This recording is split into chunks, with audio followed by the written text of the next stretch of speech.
What you're about to hear was recorded on a Ring doorbell camera at exactly 11:47 p.m.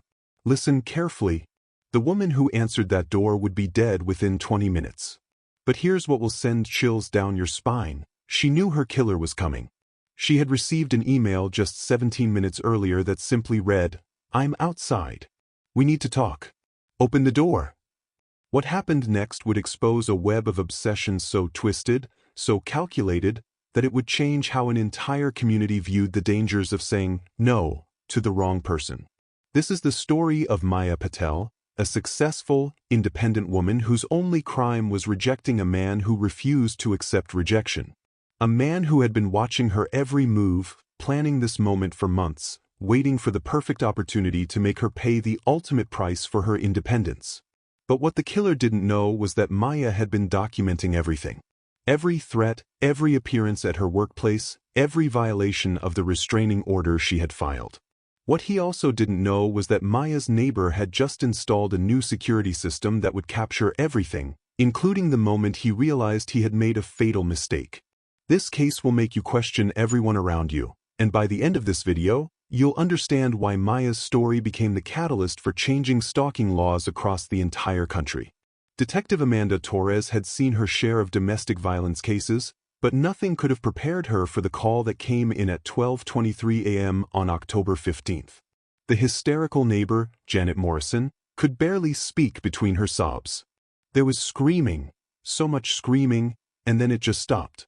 The silence was worse than the screams. When officers arrived at 1847 Maple Drive, they found something that would haunt them forever. The front door wasn't just unlocked, it was wide open, as if the killer wanted to make a statement. Inside, the scene told a story of absolute terror. The living room was a war zone. Furniture had been violently overturned, family photos lay scattered across the hardwood floor, and there were clear drag marks leading from the living room toward the kitchen. But it was what investigators found in the kitchen that would make this case unforgettable. Maya Patel, 28 years old, lay motionless on the ceramic tile floor. Her phone was still clutched in her right hand with 911 displayed on the screen. She had tried to call for help but never got the chance to press send. She had been brutally attacked with her own kitchen knife, suffering 7 stab wounds to her chest and abdomen. But here's what made this crime scene truly chilling. Maya had fought back with everything she had. The medical examiner would later confirm that she had inflicted significant injuries on her attacker. There was blood evidence suggesting her killer had been seriously wounded, yet somehow managed to clean up most traces before fleeing. Paramedics rushed Maya to Memorial Hospital, but despite their heroic efforts, she was pronounced dead at 1:15 a.m. The last thing she had tried to do was text her best friend Ashley Kim a message that would later become crucial evidence. "He's here. Call the police." The message was never sent. Lead Detective Mike Rodriguez knew immediately this wasn't a random break-in. The attack was too personal, too methodical, and filled with a rage that suggested intimate knowledge of the victim. But what they discovered next would reveal the true scope of this predator's obsession. The killer had entered through the front door without any signs of forced entry, meaning Maya had willingly let her murderer inside. But the security system told a more sinister story. It had been disarmed from the inside at 11:52 p.m., exactly 5 minutes after the neighbor's camera captured the mysterious figure approaching the house. This wasn't just someone who knew Maya's security code. This was someone who had studied her routines, her habits, her vulnerabilities. Someone who had been planning this moment for months. Maya's laptop sat open on her dining room table, displaying her email inbox like a digital crime scene. The most recent message, timestamped at 11:30 p.m., was from TB, just 17 minutes before the attack began. The message was brief but absolutely chilling. "I'm outside. We need to talk. Open the door." But investigators found something even more disturbing. Hidden in Maya's email trash folder were dozens of deleted messages from the same sender, dating back 6 months. Messages that revealed the true extent of this predator's psychological warfare. "You can't hide from me, Maya. I know your schedule better than you do. I saw you with him today. You're making a mistake. I'm the only one who truly understands you. Soon you'll see that." Each message was more possessive, more threatening than the last. Maya had been living in fear for months, and now investigators understood why. To understand who would want to hurt Maya, investigators dove deep into her personal life. By all accounts, she was a beloved member of her community. Her colleagues at Pinnacle Marketing described her as ambitious, kind-hearted, and always willing to help others. Maya had moved to the quiet suburb of Riverside 2 years earlier after landing her dream job. She lived alone in the charming 2-bedroom house she had purchased with her savings, proud of her independence and success. But as detectives interviewed her friends and family, a troubling pattern began to emerge. For the past 6 months, Maya had been dealing with what she described as a persistent admirer who wouldn't take no for an answer. Her best friend, Ashley Kim, revealed that Maya had been receiving unwanted gifts, flowers, and messages from someone she had briefly dated. She was scared, Ashley told investigators. She said he would show up at her work, her gym, even her grocery store. It was like he was following her everywhere. The mysterious TB from the emails was Tyler Brooks, a 31-year-old software engineer whose outward appearance of normalcy masked a dangerous obsession with control and possession. Tyler worked at TechFlow Solutions, a startup downtown where colleagues described him as quiet, competent, but oddly intense about personal relationships. He had no criminal record, lived alone in a well-maintained apartment, and to most people seemed like an ordinary, if somewhat socially awkward, professional. But Maya's experience with Tyler revealed his true nature. They had met through a dating app called Connect Heart in April, and their first few dates seemed promising. Tyler was charming, attentive, and seemed genuinely interested in Maya's career and ambitions. However, Maya quickly noticed red flags that would prove to be deadly warnings. Tyler would show up at restaurants where she was having dinner with friends, always claiming it was a coincidence. He would text her constantly throughout the day, becoming agitated if she didn't respond within minutes. Most disturbing, he began making comments about her clothing choices, her male coworkers, and even her family relationships. After 3 weeks of increasingly uncomfortable interactions, Maya made the decision that would ultimately cost her life. She ended their relationship. "I told him I didn't think we were compatible and that I wanted to focus on my career," Maya had confided to Ashley. His reaction was scary. He didn't get angry or sad like a normal person. He just stared at me with this cold expression and said, "You don't mean that. You'll change your mind." What Tyler Brooks did to Maya Patel over the next 6 months wasn't just stalking. It was psychological warfare designed to break down her defenses and force her into submission. The harassment began within 24 hours of their breakup. Maya woke up to find her car covered in sticky notes with messages like, "I miss you," and "Please give us another chance." When she ignored these gestures, Tyler's tactics became more invasive. He began showing up at Maya's workplace, initially claiming he was just in the neighborhood. Security footage would later reveal that Tyler had been surveilling Pinnacle Marketing for weeks, learning Maya's schedule, documenting her lunch breaks, and even following her coworkers to learn more about her personal life. Maya's colleague Jennifer Walsh later testified, "It started feeling like we were all being watched. This guy would sit in his car across the street from our office for hours. When I walked to the parking garage, I would see him following behind me at a distance. It was like he was studying all of us to get closer to Maya." But Tyler's most chilling tactic was his ability to appear wherever Maya went. She would go to her regular yoga class and find him in the parking lot. She would meet Ashley for dinner and Tyler would show up at the same restaurant. She would go grocery shopping and find him in the same aisles, always claiming it was just a coincidence. "He was everywhere," Ashley recalled. Maya couldn't go anywhere without seeing him. She started having panic attacks because she felt like she had no safe spaces left. The situation escalated dramatically when Tyler began infiltrating Maya's personal relationships. He created fake social media profiles to befriend her family members and learn intimate details about her life. He researched her ex-boyfriends and began contacting them, claiming to be concerned about Maya's mental health.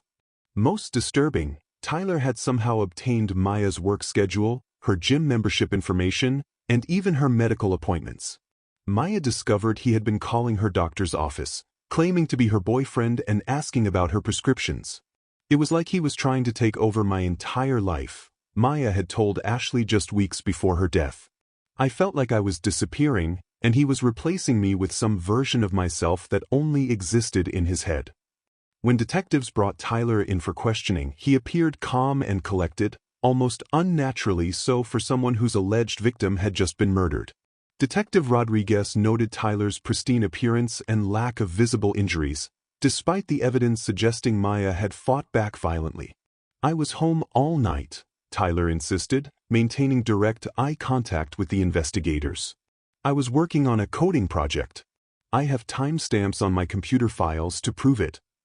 But when detectives examined Tyler's alibi more closely, cracks began to appear. His computer activity showed he had been working until 11:15 p.m., then suddenly stopped. Security footage from his apartment building showed him leaving through a side exit at 11:22 p.m., avoiding the main entrance where cameras would have captured a clearer image. More damning was the discovery of Tyler's phone records. Despite claiming he was home working, his phone had pinged cell towers along the route to Maya's house between 11:25 p.m. and 12:45 a.m. The forensics team made several breakthrough discoveries that would prove crucial to the case. DNA evidence found under Maya's fingernails matched Tyler's genetic profile.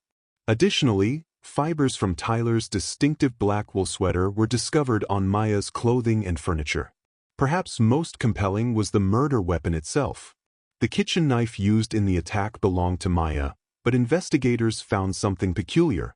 Tyler's fingerprints were on the knife handle, but they were underneath Maya's prints, suggesting he had handled the weapon before the struggle began. This discovery supported the prosecution's theory that Tyler had armed himself immediately upon entering Maya's home, indicating premeditation rather than a crime of passion. Maya's phone and computer revealed a disturbing pattern of harassment that painted a clear picture of Tyler's obsessive behavior. In the weeks leading up to her death, he had sent over 200 text messages, many of which became increasingly threatening when she didn't respond. One particularly chilling message, sent just 3 days before the murder, read, "You can't ignore me forever, Maya. I know where you live, where you work, where you shop. We're meant to be together, and I won't let anyone else have you." Security footage from Maya's workplace showed Tyler lurking in the parking garage on multiple occasions, clearly stalking her movements.